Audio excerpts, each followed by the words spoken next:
लोग समुपस्थित हैं। संसार का एक सत्य नियम है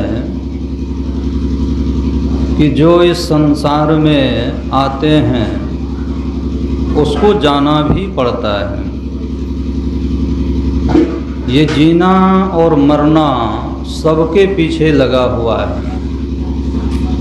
सुर नर मुनि जोगी यति सबय काल वश होय, सबय काल वश होय, मौत कालहु कर होते। सब काल के वशीभूत हैं और एक न एक दिन सब काल के गाल में चले जाएंगे। जैसे भूखा बाघ के सामने से कोई भाग नहीं सकता है, ठीक इसी तरह भयंकर काल से कोई बच नहीं सकता है। अच्छा, यहाँ पर जितने लोग बैठे हैं तो सभी उम्र के लोग बैठे हुए हैं। कोई 20 के भी, 30 के भी, कोई 50 के भी हैं, कोई 80 वर्ष के भी हैं। तो इस हिसाब से सभी उम्र के लोग यहाँ पर बैठे हुए हैं। लोग कहा करते हैं कि 80 साल की उम्र हो गई, तो ये 80 साल के जो उम्र हो गए ये गए कहाँ? जो कहते हैं कि 50 साल की उम्र हो गई, उनके 50 साल कहाँ गए? कोई कहते हैं हमारी 60 साल की उम्र हो गई, तो 60 साल की उम्र कहाँ गए? इसको ढूंढिए, इसको पता लगाइए। कहीं तो जमा है नहीं, कहीं तो दिखलाई नहीं दे रही हैं। ये उम्र गई कहाँ? तो संत महापुरुषों ने कहा कि इस संसार में काल सबके आने की, जन्म लेने की प्रतीक्षा कर रहा है। जैसे ही माता के पेट में हम आए, बस उसी दिन से काल ने हमको पकड़ लिया। उसी दिन से, जिस दिन माता के पेट से हम लोग आए, तो माता के पेट में ही काल बैठा हुआ था। वहीं हम लोगों को काल ने पकड़ लिया। ये आना जाना बंद कर दीजिए अब। जैसे रजबीरी का संयोग होता है, उसी दिन से गिनती शुरू हो जाती है। तो यह तो माता की पेट की बात हुई। और जब बाहर निकलते हैं तो माता की पेट से वह काल जो है अपने पेट में आ जाता है, वह पेट को बदल देता है। अब हमारे भीतर में वह बैठा रहता है। हम लोग जो श्वास लेते हैं बाहर से भीतर लेते हैं, तो वह श्वास कहाँ चला जाता है? तो भीतर में जो काल बैठा हुआ है, वह काल उस श्वास को पी जाता है। तो हम श्वास को लेते हैं और वह भीतर में बैठ करके श्वास को ग्रहण करते जाता है, ग्रहण करते जाता है। तो 24 घंटे में 21,600 श्वास जो है हम लोग प्रतिदिन लेते रहते हैं, और उस श्वास को काल भक्षण करते जाता है। हम लोगों का श्वास क्या है? यह श्वास ही काल का भोजन है। शंकराचार्य जी महाराज ने कहा, आयुर नश्यति पश्यताम, कालो जगत भक्षति। एक एक श्वास करके, एक एक मिनट करके, एक एक घंटा करके, एक एक दिन करके, एक एक रात करके, एक एक सप्ताह करके, एक एक पक्ष करके, एक एक महीना, एक एक साल करके हम आपकी आयु को हमारे ही भीतर बैठा हुआ काल जो है ये ग्रहण कर रहा है, ये खा रहा है। कालो जगत भक्षति। और यह काल सबके भीतर में बैठा हुआ है। तो जब तक शरीर में श्वास रहता है तो तब तक तो वह हमारे भीतर में रहता है, और सांस जब पूरा हो जाता है तब, जब एक भी श्वास नहीं बचता है, तब हमारी देह को छोड़ करके अब जिस देह में श्वास चल रहा है उसमें वह प्रवेश कर जाता है। फिर दोबारा जन्म हमारा होगा, अब फिर उसकी प्रतीक्षा में। तो जब तक संसार है तब तक समय है, तब तक काल है। फिर दूसरा जन्म होगा तो वहाँ भी ये काल पहुँच जाएगा। हमारे देश में एक बहुत बड़े प्रतापी राजा हुए, आप लोग नाम सुने होंगे, विक्रमादित्य। ये वेश बदल करके अपने राज्य में भ्रमण करते थे। तो उन्होंने देखा कि एक भालू जंगल से चला रहा है और एक लकड़हारा एक पेड़ के ऊपर चढ़कर सूखी सूखी लकड़ियां को तोड़ रहा है, और वह भालू आकर के उसी पेड़ पर चढ़ने लगा, और वह दूर से ही विक्रमादित्य देख रहा था। और भालू के डर के मारे लकड़हारा तो घबरा गया कि अब क्या करें। अब तो न वहाँ से उसको छलांग लगाने बनता है, अनो पेड़ पर से उतरते बनता है। अब कहाँ जाए, छलांग लगाते हैं तो मरते हैं, अब पेड़ पर रहते हैं तो मरते हैं। अब लाकुल व्याकुल हो गया, और तब तक में वह भालू उसके पास पहुंच गया और जोरों से ऐसा चपेटा लगाया कि पेड़ पर से वह लकड़हारा को नीचे से गिरा दिया, और नीचे गिर करके मर गया। लकड़हारा वहीं पर ख़त्म हो गया। अब वह भालू जो है वह पेड़ पर से नीचे उतरता है और आगे चलने लगता है, और कुछ दूर चलने के बाद उस भालू का रूप बदल जाता है। अब एक सुंदरी नवयुवती का वेश बना लेते हैं, और विक्रमादित्य दूर से ही देख रहे हैं कि पहले यह भालू था, अब ये सुंदरी लड़की का रूप बना लिया, अब क्या करता है सो देखते हैं। तो कहीं दूर दराज से दो भाई कमा करके आ रहे थे, दिल्ली पंजाब जैसे जाते हैं, तो उसके सामने होकर के गुजर रहे थे। तो यह जा कर के कहते हैं कि देखो हमें बड़ी भूख लगी है, इसीलिए हमें कुछ खिलाओ।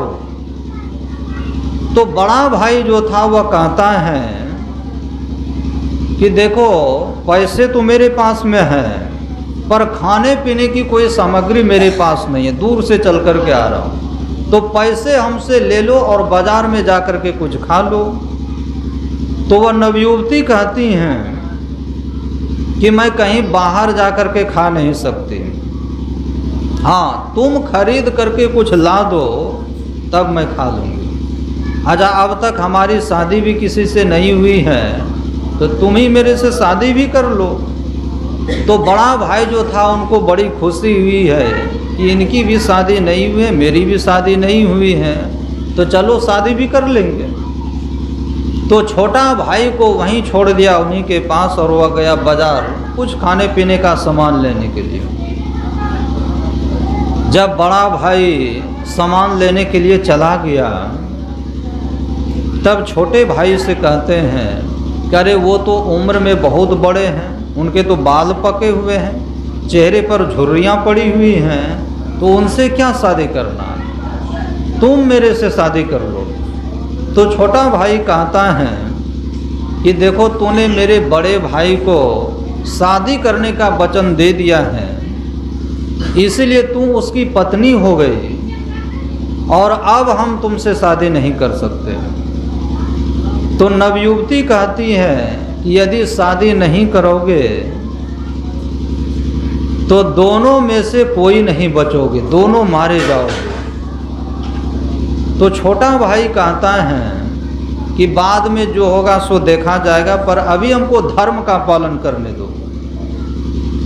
अब वह नवयुवती क्या करती है, शरीर पर के कपड़े को फाड़ने लगती है, कुछ कपड़े को फाड़ करके जमीन पर रख दी, और तब तक में बड़ा भाई आ गया, देखता है कि क्या हो गया इसको, अरे क्या हो गया तुमको, क्या हो गया, देखो तुम्हारे छोटा भाई ये कितना पापी है, तुम्हारे जाने के बाद हमारे से ये विवाह करना चाहता था, मैं जब तैयार नहीं हुई तो ये हालत इन्होंने की हमारी। तो छोटा भाई कहते हैं कि भैया मैंने ऐसा नहीं किया है, ये अपने से ऐसा किया है, मैं ऐसा कभी भी नहीं कर सकता।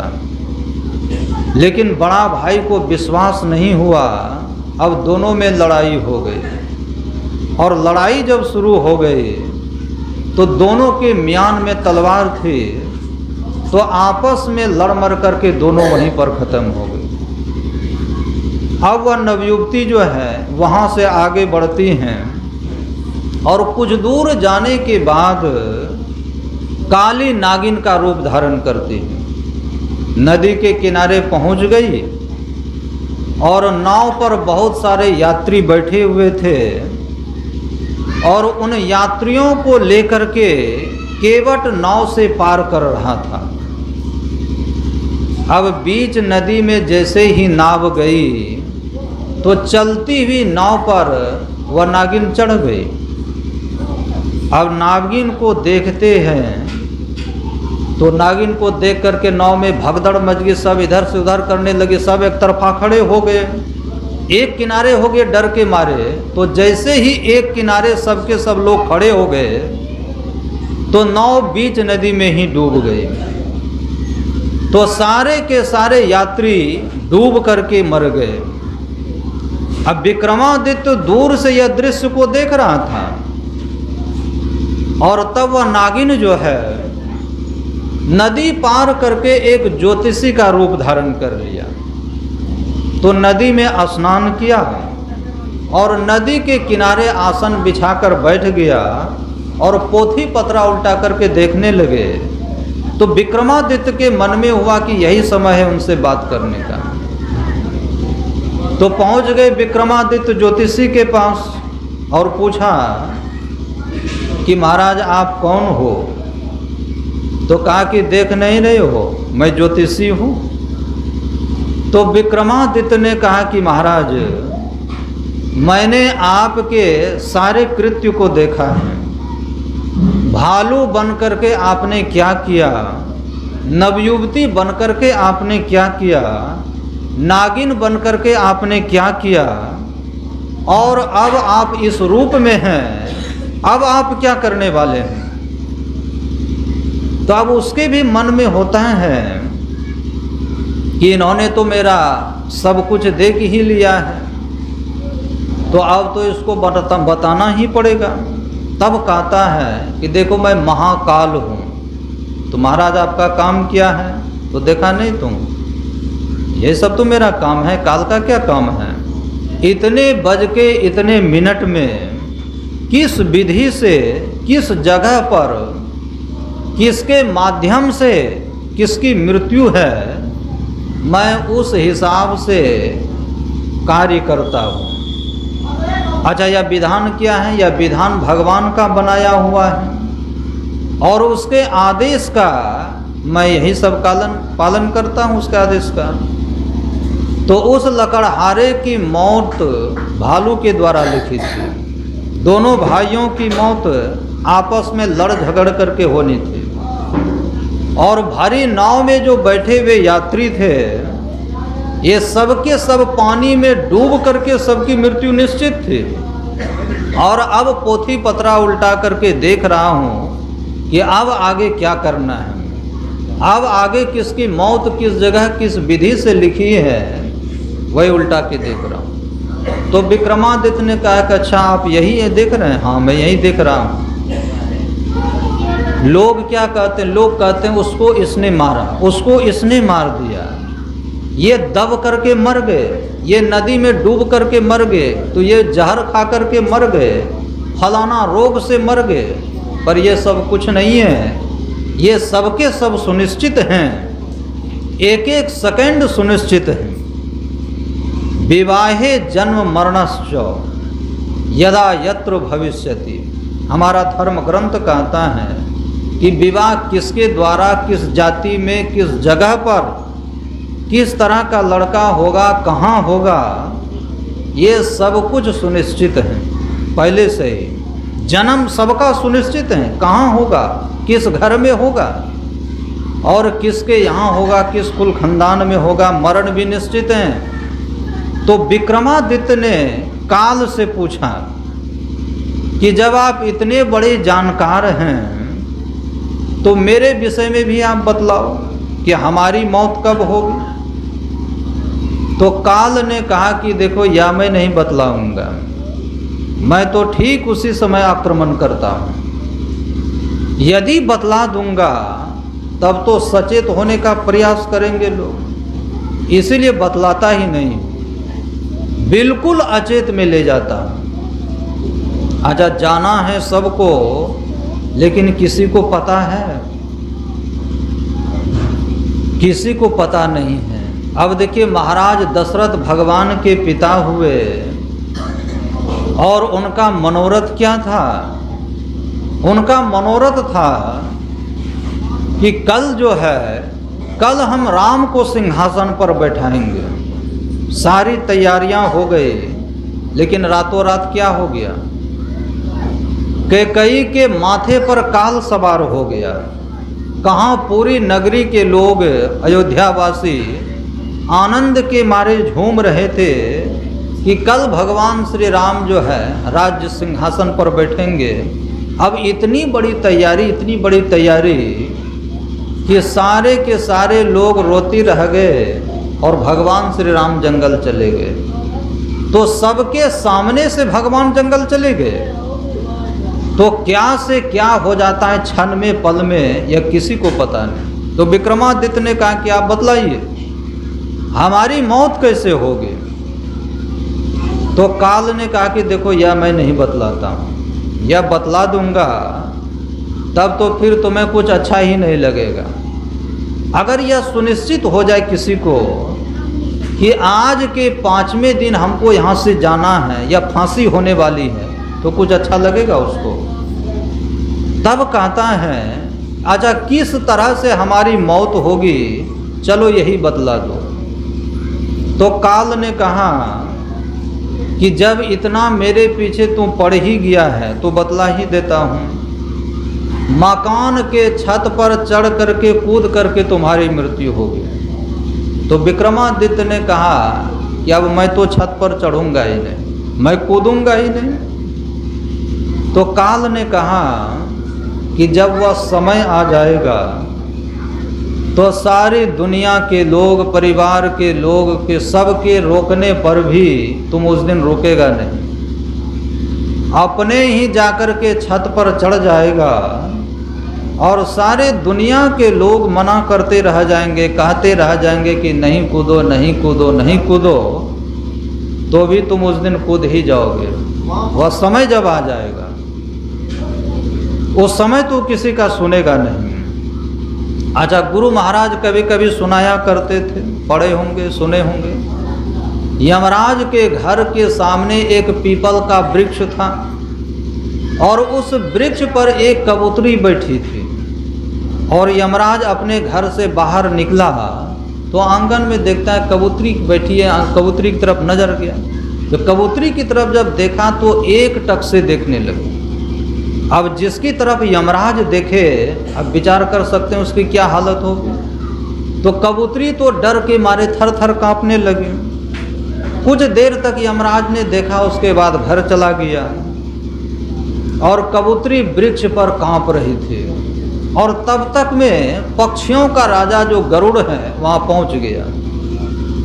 तो गरुड़ जी ने देखा कि ये तो हमारी प्रजा है और ये थर थर कांप रही है। पूछा कि अरे कबूतरी क्या हो गया, तुम थर थर कांप रही हो? तो कबूतरी कहती हैं कि क्या बताएं महाराज, हमको आज यमराज ने बहुत गौर से देखा है, पता नहीं क्या होगा। तो गरुड़ जी ने कहा कि देखो, चिंता की कोई बात नहीं, हम तुमको ऐसी जगह पर पहुंचा देंगे कि यमराज वहां पर पहुंच नहीं सकता। चलो आओ मेरे पीठ पर बैठो। तो कबूतरी गरुड़ जी के पीठ पर बैठ गए और 7 समुद्र के पार में जा कर के एक कंदरा में ले जाकर के एक गुफा में जाकर के बैठा दिया और कंदरा के द्वार को एक चट्टान से ढक दिया। और वहाँ से वह गरुड़ जो है यमराज के पास आ गया और पूछता है कि महाराज, आज आप हमारी प्रजा को एक टक से देख रहे थे, क्या बात है? तो यमराज ने कहा कि क्या कहूँ, छोटा सा पक्षी और उसकी मौत इतनी दूरी पर है, तो हमको तो बहुत चिंता हो गई, हम तो बहुत चिंतित हो गए कि ये कबूतरी वहाँ पर कैसे पहुँचेगी जो उसकी मौत होगी। तो काल ने कहा कि कहाँ, गरुड़ जी ने कहा कहाँ उसकी मौत होगी? तो कहा कि 7 समुद्र के पार एक कंदरा में। हम बहुत चिंतित हैं कि ये कबूतरी वहाँ पर पहुँचेगी कैसे। तो गरुड़ जी ने कहा कि हे भगवान, हम तो वहीं पहुँचा करके आ रहे हैं। तो यमराज ने कहा कि धन्यवाद, आपकी बहुत बहुत बधाई, आपने तो हमारा काम ही कर दिया, आप पहुँचा करके आ गए। हाँ, हम पहुँचा करके आ गए। तो गरुड़ जी ने कहा कि तब तो वह मर गई होगी। हाँ, वो मर गई होगी। संध्या के समय उसकी मौत थी, इतने बज करके इतने मिनट में जा करके देखना। अब गरुड़ गए चट्टान हटा करके गुफा के अंदर, तो देखते हैं कि पानी में रहने वाला एक जीव होता है केकड़ा, तो कबूतरी के गला को वह काट दिया था।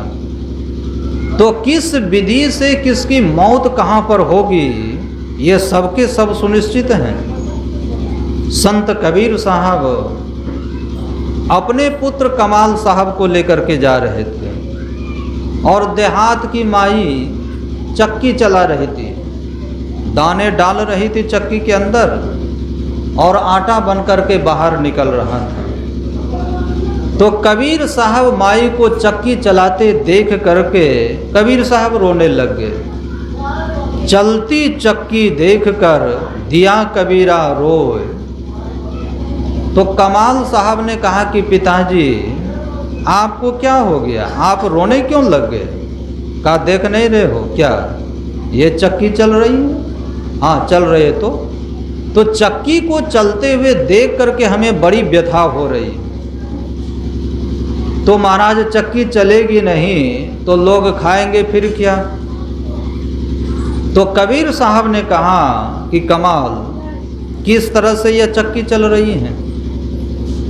ठीक इसी तरह से काल रूप चक्की चलाए, सदा दिवस और रात, आगुन सगुन दोई पाटला, तामे जीव पिसाच।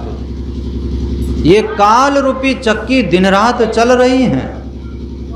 और अगुण कहते हैं निर्गुण को। तो निर्गुण क्या है? वह नीचे का पार्ट है, चक्की के नीचे का पार्ट। और सगुण क्या है? वह ऊपर का पार्ट है।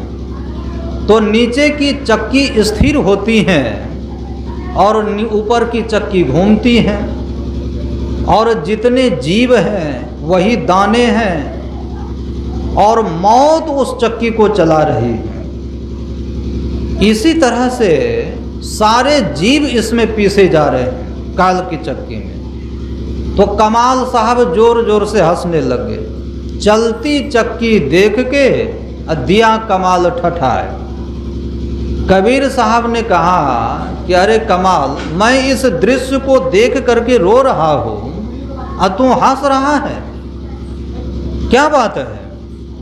तो कहा कि पिताजी देखते नहीं हैं कौन से दाने इसमें पिस रहे हैं चक्की में? तो आसे पासे जोर है तो निपट पिसावे सोए, अकीला से लागा रहे ताको विघ्न न हो। कमाल साहब ने कहा अच्छा, चक्की चलती हैं किसके सहारे?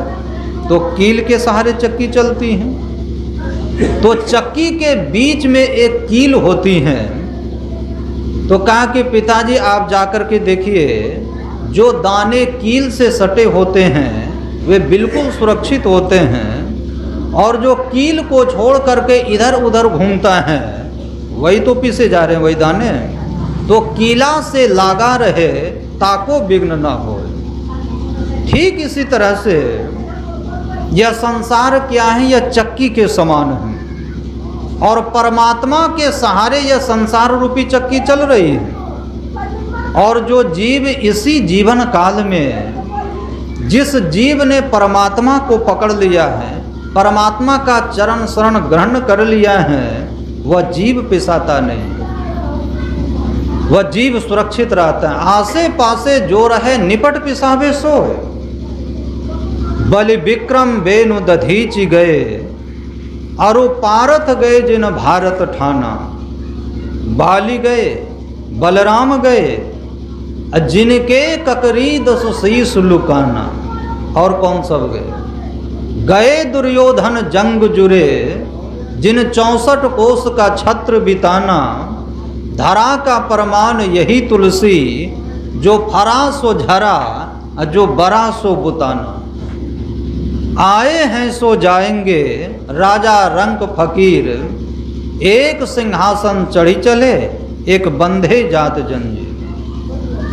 मतलब कर्म कर्म से सबको इस संसार से जाना है, यहाँ आकर रहे न कोई। जो बड़े सुल्तान थे जा समाई खाक में, वो नवाबों खान थे। सब तरह से पास जिनके ऐस के सामान थे, 4 दिन नौबत बजाकर अपने अपने चल दिए। चाहे बेईमान थे चाहे वे ईमान थे, चाहे कुछ भी बन करके रहे, सब कोई काल के चक्की में पीसे जा रहे हैं और एक दिन पीसे जाएंगे। अच्छा, यहाँ किसी की इच्छा है पिसाने की काल की चक्की में कि हम भी जाकर के पिस जाएं? तो यहाँ तो कोई भी नहीं चाहते। अच्छा, दुनिया के लोग भी नहीं चाहते कि हम चक्की में पिस जाएं। यद्यपि एक न एक दिन सबके सब पीसे जाएंगे, लेकिन कोई नहीं चाहता कि मैं काल की चक्की में पिस जाऊं। सब अजर अमर अविनाशी बनना चाहते हैं। अच्छा, ये चाहने से कुछ होने वाला है? ये चाहने से क्या होगा? पीसे तो जाएंगे। अच्छा, यदि नहीं पिसाना चाहते हैं कोई, तो कहा कि कील को पकड़ना होगा, परमात्मा रूपी कील को पकड़ना होगा। ध्रुव जी का नाम सुने?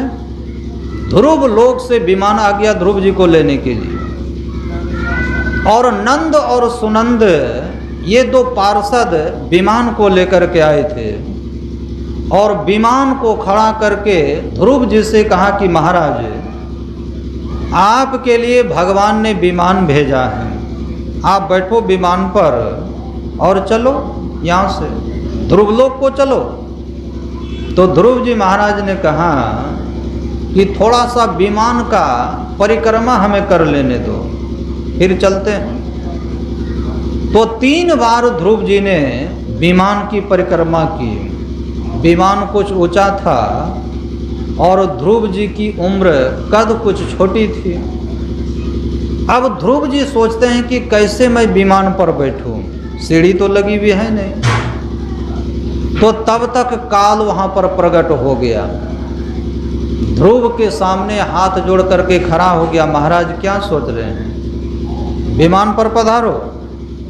अब देखिए, जो काल सबको पीस देता है, जिस काल की चक्की से कोई नहीं बचता है, आज ध्रुव जी के सामने वही काल हाथ जोड़ करके खड़ा है कि महाराज विमान पर पधारो। स्वागत करने के लिए महाराज विमान में पधारो। तब तक में वहाँ पर मौत भी आ गई। मौत कहती है कि महाराज क्या सोच रहे हैं कि विमान पर हम कैसे चढ़ेंगे? मैं विमान के नीचे बैठती हूँ और आप मेरे माथे पर पैर रख करके विमान पर चढ़ जाओ। ये मौत कह रही है। अब देखिए, जो मौत सबको निगल जाती हैं, किसी को नहीं छोड़ती, वो मौत सिर झुका देते हैं विमान के नीचे, माथे पर चढ़ करके पार हो जाओ, विमान पर चढ़ जाओ। संत कबीर साहब कहते हैं कि डाइन एक सकल जग खाया, ताते रही कुमारी हो। एक ऐसी डाइन है, एक ऐसी माई है। अच्छा, माई लोग में ही डाइन होती हैं, यहाँ कोई नहीं होंगे डाइन, माई लोग में विशेषकर डाइन होती हैं। तो कबीर साहब कहते हैं कि उस डाइन की शादी आज तक नहीं हुई और वह सबको खा जाती हैं, ऐसी डाइन है। अच्छा, जो सबको खा जाती हैं तो उससे शादी कौन करेगा? जरा विचार करके देख। इसलिए ताते रही कुमारी हो। वह कौन डाइन है? वह मौत है, मौत। तो मौत को तो कोई चाहता नहीं, मौत कोई पसंद करता नहीं, इसीलिए उसकी शादी आज तक हुई नहीं। तो डाइन एक सकल जग खाया, ताते रही कुमारी हो। आज वह मौत जो है ध्रुव जी के सामने बैठ गई है, नतमस्तक हो गई है और कह रही है कि मेरे माथे पर पैर रख करके विमान पर चढ़ जाओ और अपने आप अपने धाम को चले जाओ। तो ध्रुव जी मृत्यु के माथे पर पैर रख करके विमान पर चढ़ गए और थोड़ी दूर विमान आगे जाता है तो ध्रुव जी के आंखों से आंसू बहने लगते हैं। तो नंद सुनंद पार्षदों ने देखा कि अरे बड़े बड़े योगेश्वरों को भी जिस लोक की प्राप्ति नहीं हो सकती, आज इस छोटी उम्र में ध्रुव जी को वह लोक मिल गई है और फिर भी ये रो रहे हैं। तो यह तो आनंद का विषय है, प्रसन्नता का विषय है। अरे महाराज आप रो क्यों रहे हो? वहाँ जाने में आपको क्या दिक्कत हो रही है? तो ध्रुव जी ने कहा कि मैं अपने लिए नहीं रो रहा हूँ। तब किसके लिए रो रहे हो? तो कहा कि जिस माँ के आशीर्वाद से मुझे तपस्या करने की प्रेरणा मिली, जिस माता ने तप करने के लिए मुझे जंगल भेजा और उस माता की कृपा से मैंने तप किया और तप करके भगवान का मुझे दर्शन हुआ और भगवान ने दया करके अपने ध्रुवलोक पे ले जाने के लिए विमान को भेजा। तो ऐसी माँ, वह माँ संसार में रहे तो मैं अपनी माँ को संसार में छोड़ करके ध्रुवलोक नहीं जाऊंगा, उसी माँ के पास रहूंगा। तो नंद सुनंद पार्षदों ने कहा कि महाराज, जिस पुत्र ने छोटी सी उम्र में भगवान का भजन करके भगवान का दर्शन कर लिया, उस पुत्र के माता पिता क्या संसार में रह सकते हैं? संसार के दुख को भोग सकते हैं? काल रूपी चक्की के अंदर वे पीस सकते हैं? कदापि नहीं। महाराज आप कहाँ देख रहे हो? आपका ध्यान कहाँ है और क्या देख रहे हैं आप? आपके विमान से भी आगे आगे आपके माता पिता का विमान आगे जा रहा है। देखो अपने माता पिता के विमान को, जरा नजर ऊपर उठा करके, सामने से गुजर रहा है। तो ध्रुव जी ने जो ही ऊपर उठा नजर को उठा करके देखा तो माता पिता आराम से विमान पर बैठ करके ध्रुव लोक को जा रहे। अब देखिए भजन तो किया ध्रुव जी ने और माता पिता का भी उद्धार हो गया। तो भजन में कितनी शक्ति है, भजन का क्या प्रभाव है। परमात्मा रूपी कील को जो जीव पकड़ लेता है तो कहा कि वह तो बच ही जाता है, पर उसके कुल खानदान जो हैं, जो भी उस कुल खानदान में पैसा लिए, उसके वंश में पैदा लिए, उसका भी वो कल्याण कर देते हैं, वह भी बच जाता है। सो कुल धन्य उमा सुनो, जगत पूज्य सुपुनीत, श्री रघुबीर परायण, जहिनर उपज विनीत।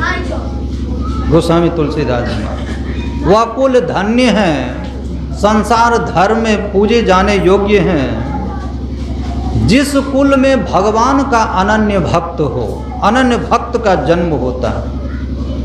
कुलम पवित्रम कहा, जननी कृतार्था, अब वसुंधरा पुण्यवती जो तेन, उस भक्त का कुल पवित्र हो जाता है, उस भक्त का खानदान निर्मल हो जाता है, उस भक्त का वंश पवित्र हो जाता है, माता कृत्य कृत्य हो जाती हैं और ये धरती धन्य धन्य हो जाती हैं कि जिस पुत्र ने आनंद के समुद्र जो परमात्मा है, उस परमात्मा में अपने चित्त को निमग्न कर दिया।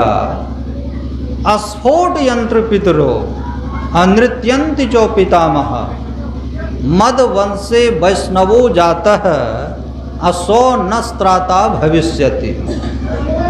कहा कि जिस कुल में भक्त का जन्म होता है तो कहा कि उस कुल के जितने पितर होते हैं, पितरगण होते हैं, पितर कहते हैं, तो कहा अस्फोट यंत्र पितरो, ये ताल ठोकते हैं खुशी के मारे।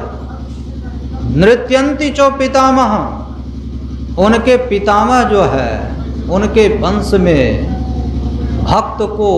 भक्त का जन्म देख करके खुशी के मारे जो है पितृलोक में पितरगण नाचते हैं, ताल ठोकते हैं कि अब हमारे कुल में ऐसे भक्त का जन्म हो गया है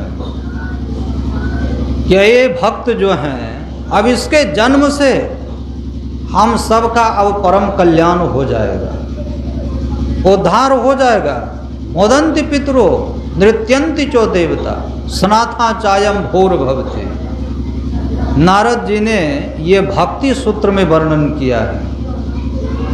अच्छा, आप लोग यहाँ पर बैठ करके, जमीन पर बैठ करके सत्संग सुन रहे हैं, तो यह सत्संग क्या है? यह भगवान की भक्ति है, ये प्रथम भगति संतन कर संगा।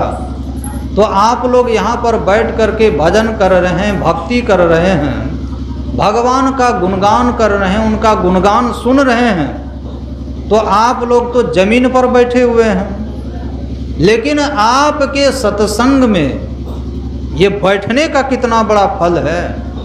का मोदंती पितरो, पितृलोक में कौन? आपके ही वंश के पितर, आपके वंश से जितने लोग मर करके पितर लोक में चले गए हैं, जितने पितर हैं, आज आप लोगों को यहाँ बैठकर यह सत्संग करते हुए देखकर सबके सब खुश हो रहे हैं। नारद जी वर्णन कर रहे हैं, और बिना पिंडदान किए सबके सब आनंदित हो रहे हैं, सब आज प्रसन्न हो रहे हैं।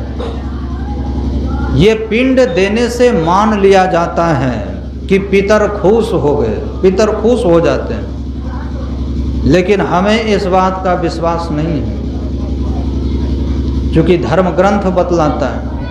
किन्हीं के यहाँ पूजा करने के लिए पंडित जी आए तो यजमान बैठे और पूजा शुरू हो गई। तो पंडित जी ने कहा यजमान से कि अब जो है स्वर्ण दान होगा। बहुत दान कराते पंडित लोग। तो यजमान ने कहा कि सोना तो है नहीं। अच्छा, सोना नहीं है ना, तो एक काम करो, उसके बदले में 21 रुपया रखो, मंत्र से ही स्वर्ण दान करा देते। अब गरीब आदमी सोना कहाँ से लाए, तो चलो 21 रुपये रखो, उसके बदले में स्वर्ण दान करा देता हूँ। तो 21 रुपया में स्वर्ण दान कैसे हो जाएगा? तो कहा, अरे मान लो कि मंत्र से मैंने करा दिया, मान लो, अब भूमि दान होगा, तो अब गाय दान होगा, अब छाता दान, तब कम्बल दान, तब खटिया दान। कहीं 11 रुपये रखो तो कहीं पर 21 रुपये रखो, कहीं 5-5 रुपये रखो, कहीं 10-10 रुपये 5-5 रुपये में जो है सब दान कराते हुए चले जाते हैं। जब अंतिम में दक्षिणा की बारी आई तो पंडित जी ने कहा कि अब दक्षिणा होगी। तो कहा चलो ठीक है, कराओ। अरे कराओ नहीं, लाओ, हाथ में रुपये रखो। तो कितना रखें? तो कम से कम 251 रुपये रखो। तो यजमान ने क्या किया, कागज का टुकड़ा हाथ में रख लिया, कहा कि कराओ दक्षिणा। अरे रुपये तो रखता नहीं, ये कागज का टुकड़ा हाथ में रखा हुआ है। तब यजमान ने कहा कि 1 घंटा से मैं आपकी बात मानते आ रहा हूँ और हमारी एक भी बात नहीं मानोगे। अरे मान लो कि ये 251 रुपये है, कागज का टुकड़ा है तो क्या, मान लो। लेकिन जब अपनी बारी आती है तब मानने को तैयार नहीं होते, और उनको 1 घंटा तक मूर्ख बनाता रहा कि मान लो मान लो मान लो कि ये दान हो गया, वो दान हो गया। तो संसार में यही चल रहा है। अज्ञानी लोग इसी चक्कर में पड़े हैं। मान लो कि दर्शन हो गया, मान लो कि पितर तृप्त हो गए, ये मान लेने से काम चलेगा।